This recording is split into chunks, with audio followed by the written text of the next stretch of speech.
Hello and welcome to the chess session. Today we are going to talk about chess, the basics. It is a game which is played by two people. One has got white pieces, the other one has got black pieces. So the chessboard has got 64 squares. So we have 1 to 8 on one side and then 1 to 8 on the other side. So we have got numbers and letters on the chessboard. So each square has got its own name on the chessboard. So we have the first square, which is called A1, the one which is on the far left corner. It's called A1. So there's A1, A2, A3, A4, up to A8. And then we have letters on the other side, which is A, B, C, up to H.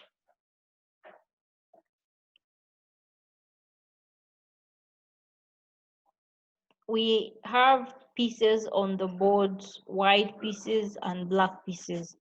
So on each square, the first two squares, they normally have white pieces. So you are going to learn about it today. On the side of the pieces, we have the king, the queen, the bishop, the knight, the rook, and the pawn. So on each side, we have those pieces.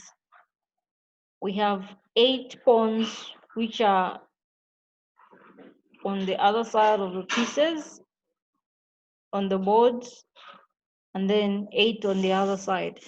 Okay, so on the chessboard, each piece needs to have its own square. So 2 pieces can never share a square.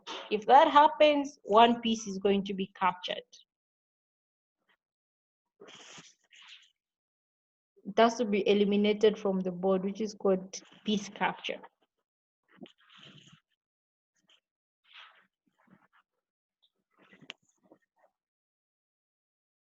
We have the king. The ultimate purpose of the game is to protect the king at all times. So if the king is captured, is attacked on the board and it has got no legal square where it can go to, it's game over. Your opponent wins. That's why a king is always protected by other pieces like the knights, the bishops, and the rooks at all times. So a king is the most important piece on the board. A king can only move one square in any direction. So right now the king is on E4. So from E4, from this square, the king can go to this square or that square or this square or that square, any direction, but as long as it's just one square. So since we always give opportunity for the opponent to make a move, the king can move 3 squares from here going up to the highlighted square. So if it's your turn, you move to F3. You wait for your opponent to make a move, then you move to G2, wait for an opponent to make a move, then you go to H1. To only move one square at a time. 2 kings can never be on opposite sides of the square. There's always one square in between the 2 kings. If your opponent makes a move where the king comes close to your opponent's square, you cannot capture the king because the 2 kings can never put together. So you just tell your opponent to move the king back and play it on a different square. A king can never be captured on the board. It always remains on the board. It can only be checkmated, but not captured. So the king cannot move on this highlighted square because the other king is on the opposite square. So it cannot move on D3 because the other black king is on D4.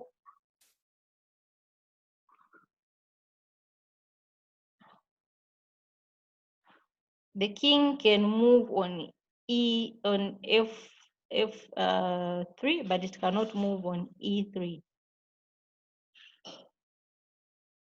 If a piece attacks the king, it's called check. And if a king has no legal square where it can move, you win. It's called a checkmate. So a king has been defeated on the board. But if there's another piece that can protect the king from being checkmated, you can capture it. It can be captured.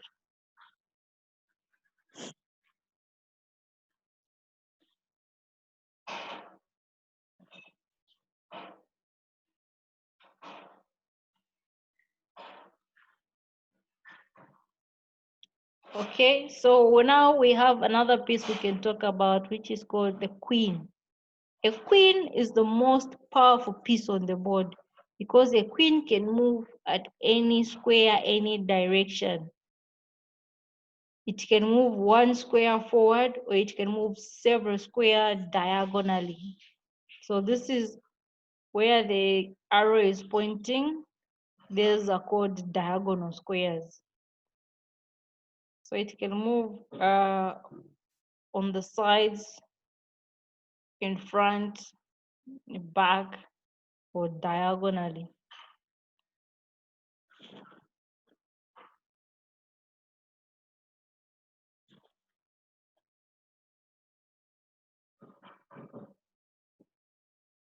So a queen can not only move one square as the arrows are showing, but it can move several squares.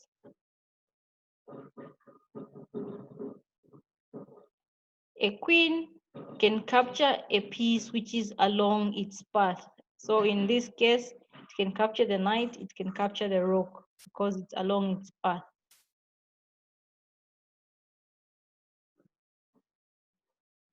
So a queen can capture the knight, but it cannot go on the highlighted square.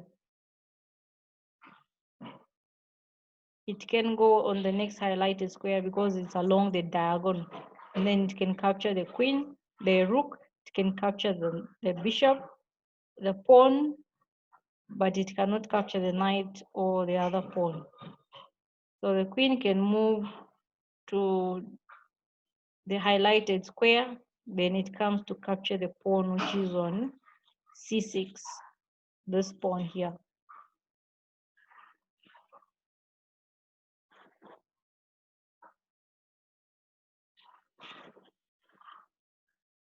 Now let's talk about the rook. The rook normally sits on the edge of the board. So a rook can move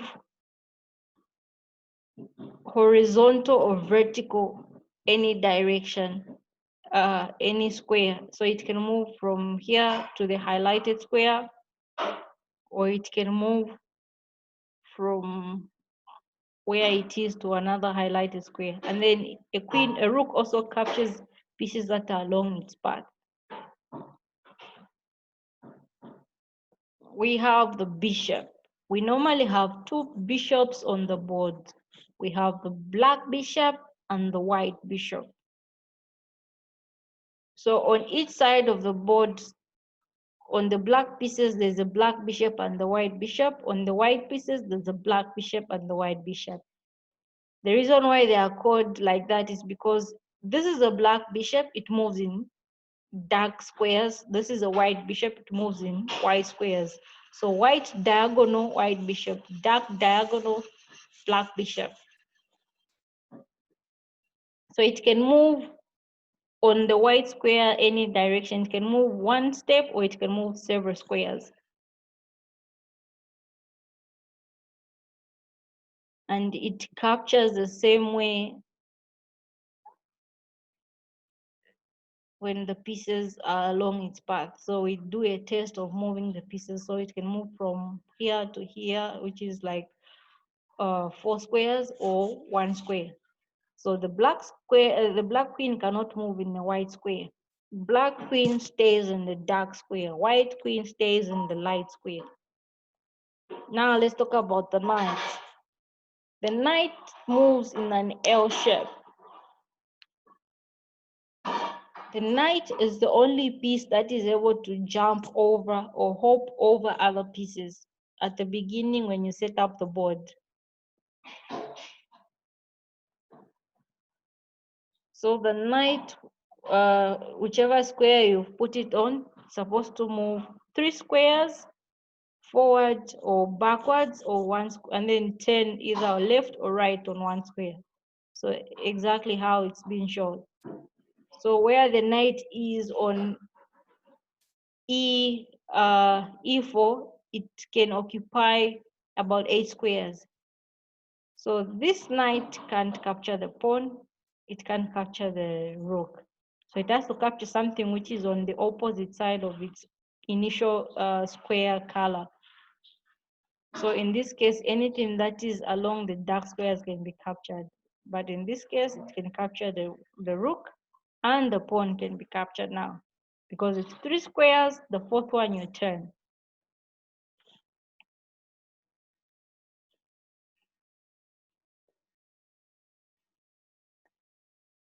Then we talk about the pawns.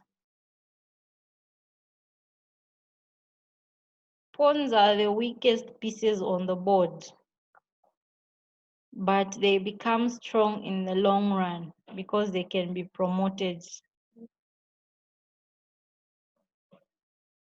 into any other piece on the board except for a queen when they reach on the other side of the square.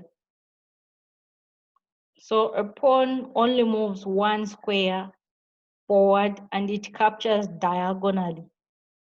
So if there's a pawn or any other piece on these highlighted squares, it can capture. So at the initial stage, this is how they are set up. So you can move 1 square forward or 2 square forward at the beginning. Then later on, just 1 square, and this is how you capture diagonally. A blocked pawn cannot be captured. You only capture on the diagonal sides, not something that you are facing the same file.